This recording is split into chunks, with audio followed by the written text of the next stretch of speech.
right, welcome. We're back at it, and we're in the last week of our unit on foundations. This week we're going to be jumping over to chapter 9 and looking at the ethics of competition. Did you notice my shirt I have on? Yes, I'm a Saints fan. Being a lifelong resident of New Orleans, except for these last few years, I was raised to love the Saints, and I love the competition that comes with the National Football League. But competition doesn't always get a good rap, does it? Because sometimes people put so much importance on winning that they forget what goes on in between. And so this week we're going to be looking in chapter 9 at the ethics of competition, particularly as it's related to a church setting.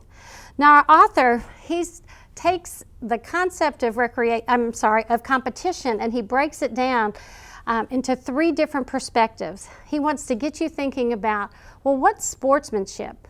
And is that enough when it comes to considering the ethics of competition in a church setting?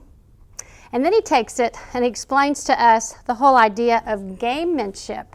And actually, when you read through that, maybe you, like me, would be, well, gamemanship seems even worse. Sportsmanship was just sort of kind of a non-issue in some ways, but gamemanship sounds like winning is everything.